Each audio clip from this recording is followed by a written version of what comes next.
What you got? So, like, what you expound on?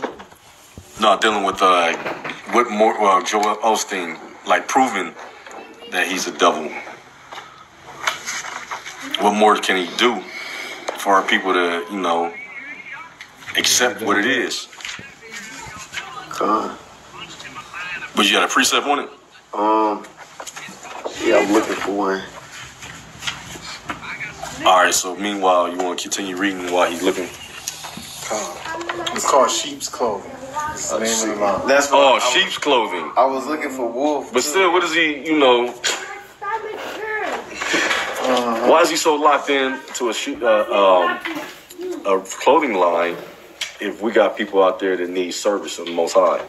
If they need ministering to. Everybody's jacked up in the world, but he balling. Well, go ahead.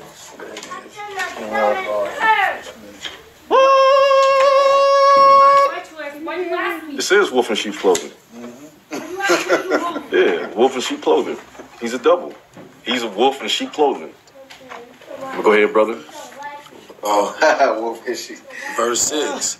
A voice of noise from the city, a voice from the temple, a voice of the Lord that rendereth recompense to his enemies. A voice of noise from the temple, the voice of Yahweh. You can make them. You want a hamburger, Anthony? Cito? His enemies. Okay. Make him a hamburger. You want a hamburger, Lito? No, you full. All right. Payback. Payback. You can make Getting even. like 2 or 3 hamburgers. Even Steven. Break the other Goes down. around, comes around. All right. Recompense. And what did the Most High say? It is a righteous thing to recompense tribulation on those that trouble you. Okay, you got that scripture? So we can quote, so I can get the exact quote. Oh, what was it again? It's a righteous thing to recompense tribulation on those that trouble you. So we can just give you the verse.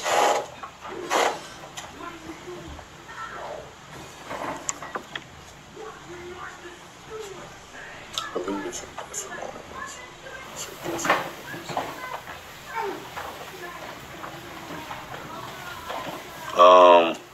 First Thessalonians 2 and 6. First Thessalonians 2 and 6. The book of First Thessalonians, chapter 2, verse 6. Nor of men sought we glory, neither of you, nor yet of others. No, it's, you got it? Let me read it real quick.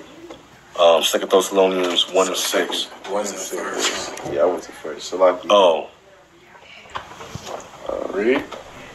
Seeing it is a righteous thing with God to recompense tribulation to them that trouble you. Seeing it is a righteous thing with God to recompense tribulation to those that trouble you. Okay? To pay them back. What does the law say? An eye for an eye, and tooth for a tooth. Okay? It's a righteous thing to recompense tribulation to those that trouble us. So when, we hear it all the time out there in the street. Can't you just forgive and forget? It's a long time in the past. It wasn't easy. Hell no, we can't forgive and forget. Okay?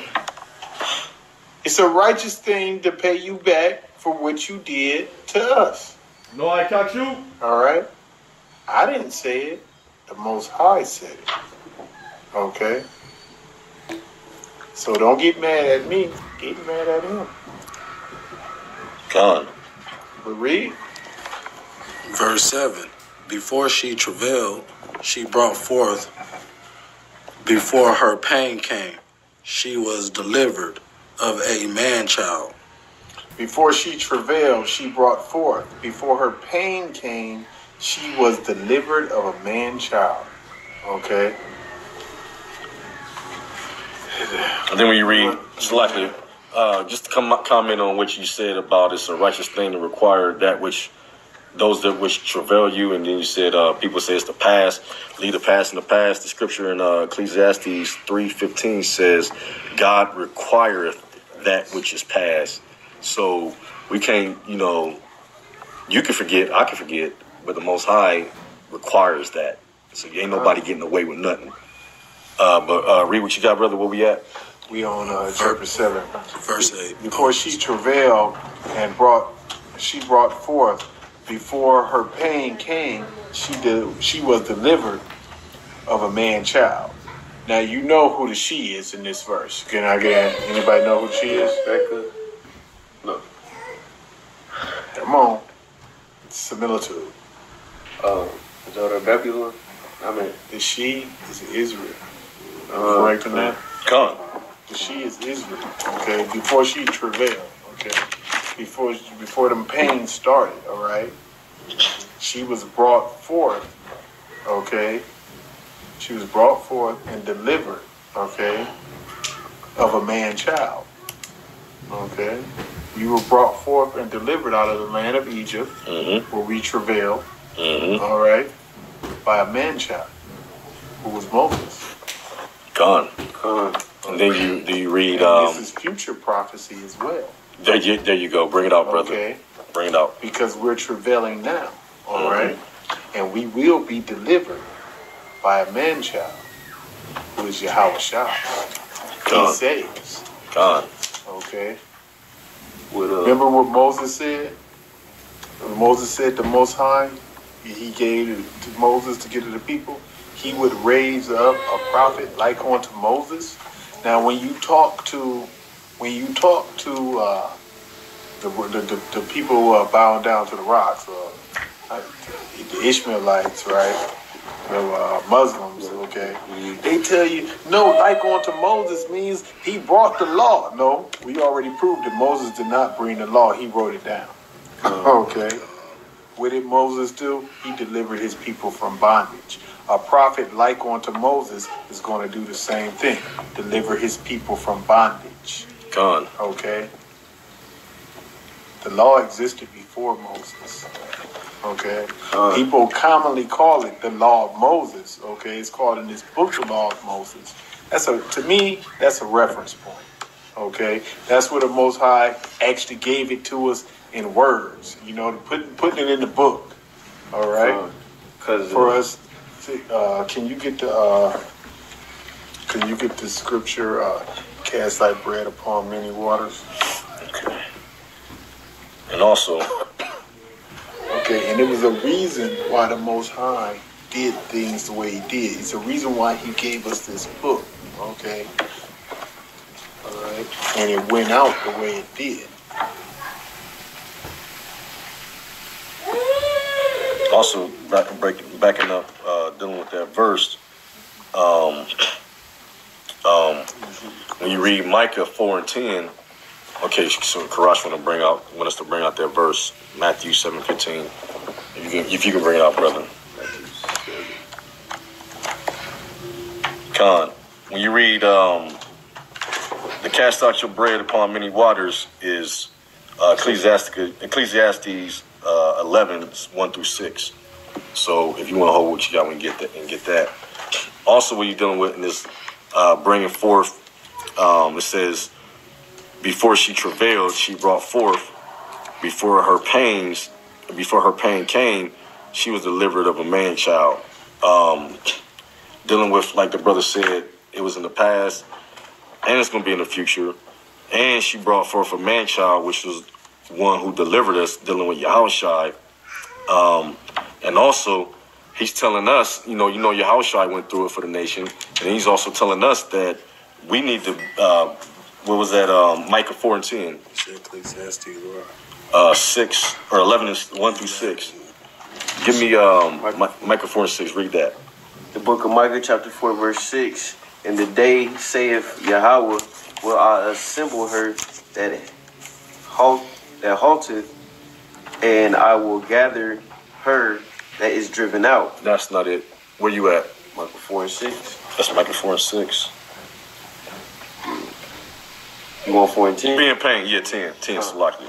Be in pain and labor to bring forth, O daughter of Zion, like a woman in travail. For now shalt thou go forth out of the city, and thou shalt dwell in the field, and thou shalt go even to Babylon. Mm-hmm. There shalt thou be delivered. There Yahweh shall redeem thee from the hand of thine enemies. So the Most High is going to redeem us from the hand of our enemies, but the nation is going to be in pain and bring forth. And then we're going to go into, they said we're going to go forth from the city into the fields. So we're going to be in the fields, and then we're going to go into Babylon. We're in Babylon now. And then from there should our deliverance be. So we're going to be delivered up out of this. So there you see a link up with her travailing before she brought forth. So right now we're going through it. But then what's going to come out after that? The man-child, us. It'll come out strong. You'll say you're going to make a man more precious than fine gold. What you got, brother? Ecclesiastes chapter You got the 11. Matthew 6 or 7 the brother talk about? Yeah, bring that out. Matthew 6, Ecclesiastes Chapter 11. 11 and 1. Just get one. Cast thy bread upon the waters, for thou shalt find it after many days. Cast thy bread upon the water. Okay. What is the bread? What is the bread of life? Give us this day our daily bread. Okay. That's not the food you cook in the kitchen. It's the spiritual food here. This is the bread. Where Yahawashi said, man should not live by bread alone, but every word that proceedeth out of the mouth of the Most High. Mm-hmm. Okay? Cast thy bread upon many waters, so that it will come back to you. And like I said, the Most High is a master chess player. Okay? He gave Moses the law and the scriptures to write down. They were cast all around the world, yet had the entire world, or a great portion of the world, believing in these false doctrines, but our bread came back to us the same way the Most High said it would. Okay, you see that? That's deep. Cast thy bread upon many waters, and it will come back to you. All right. You will find it again. I got a precept for Many that. days. You got a precept? Yeah.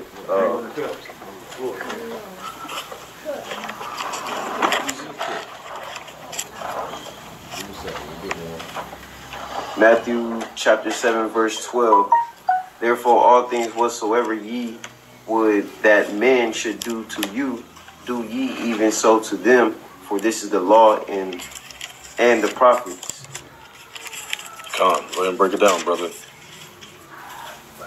Well, I was just saying that was kind of like pretty much what he was saying. It's like basically do to your neighbor as you want done to yourself. Mm-hmm. If you treat yourself as a king, you should treat the next brother as a king as well, because he is one. Come on. All right, you got the Matthew 7? I was reading a little bit up on 13. I kind of want to start on 13. Oh, go ahead, brother. The whole thing. Matthew chapter 7 verse 13. Enter ye in at the straight gate, for wide is the gate, and broad is the way that leadeth to destruction, and many there be which go in threat.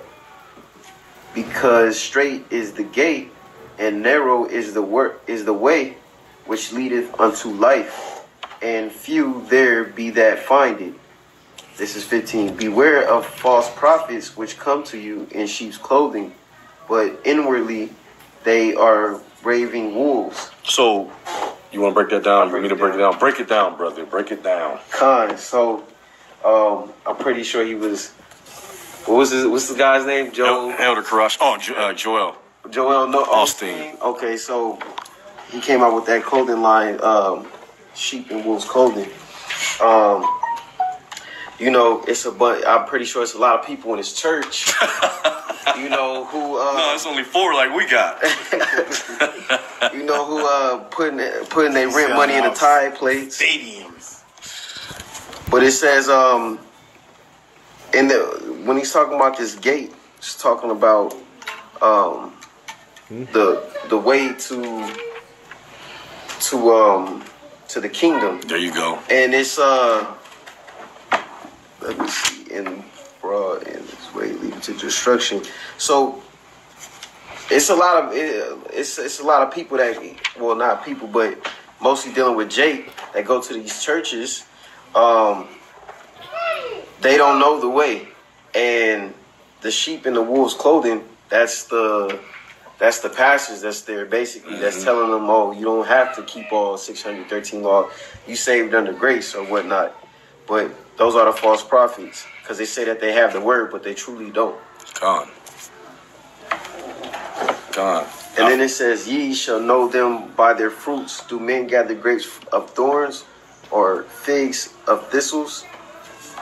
Even so, every good tree bringeth forth good fruit, but a corrupt tree bringeth forth evil fruit. And the fruit is the word.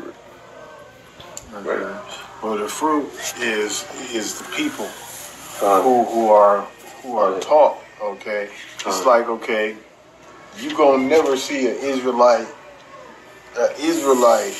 marrying two sodomites. Okay. Right. But you damn sure see it in the Catholic Church. They approve of it now. Okay? All right? You will know them by their fruit. Okay? Look at that sign that we have at camp with all the gay marriages and things like that. You'll know them by their fruit. Okay? Hell, some of the deacons and stuff look gay their damn selves. I saw the other day on Facebook, it was a pastor coming down on a zip line to the podium. Oh, I seen that. I was like, wow. I was like, the Catholic Church didn't win WWE. You know? Right. I was like, this is too much, man.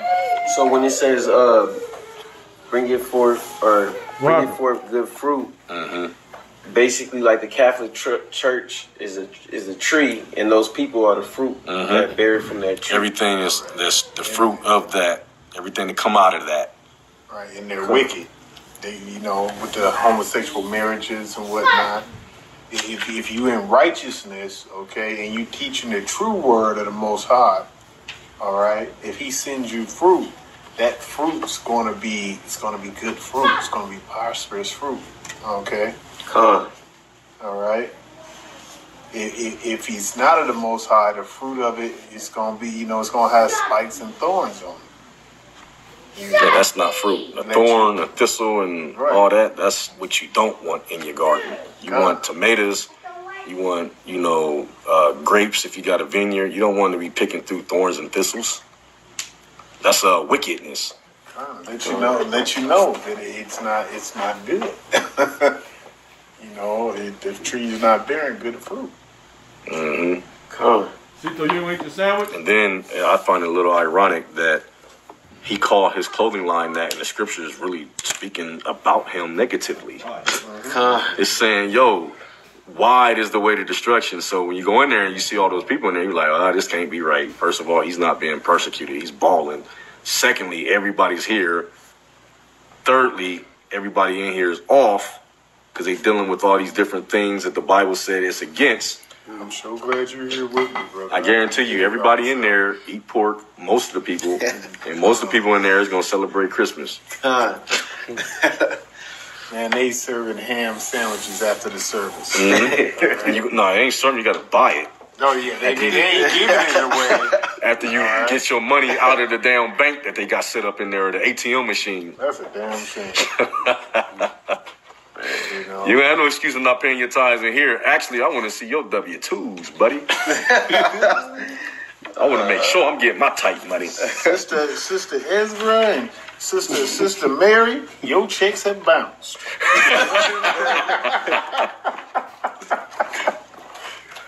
They call you out like that too. Yeah, they got a skit on. They'll preach right to you. Living Color when they was doing that. Yeah, the pastor, man. Oh yeah, what they do is they preach right to you, but they really know the whole situation. They're preaching to you directly, like it's the Spirit that's guiding them to bring out what they're bringing out.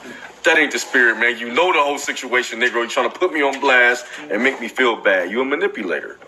And then when you get in trouble, right, you come to them, Pastor, I didn't feel behind on my mortgage and whatnot. Can the church help me out? Son, God says don't be slothful.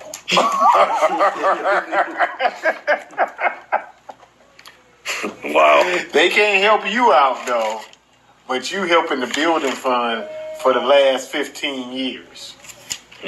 All right? You didn't gave them a damn year and a half worth of rent, and they can't help you with 1 month. That's how it be, you know? So Yeah, we gotta get through this chapter. you gotta That's get a smarter. lot. You gotta get smarter. We almost it's only 24. We just got Oh, I thought we was on like 6. No. We're on 7. Well, we're on 8. Okay. It goes to 24. Yeah, we gotta pick it up. Okay. Read. There's a lot of good information coming out, though. You know. Isaiah 66, verse 8. Who hath heard such a thing? Who hath seen such things? Shall the earth be made to bring forth in one day? Say, who have heard such things? Okay. Should the earth be made to bring forth in one day? Okay. This goes. We go back and forth to these precepts. Okay. The Most High asked the question before. All right. He said, "Can a woman bear all the children that she's going to have in her lifetime at one time?" Right. Okay. The question is no. She can't bear them all at the same time. The earth is the same way. She cannot be made to bring forth all in one day. Like you have several people saying, well, why didn't the Most High just make it that way? All right. Well, I'm tired of being in captivity. Can it end? No, we got to go through the process. Right. He can't make it. He won't make He can make it. Okay. The Most High can do anything. All right. But he's a God of balance.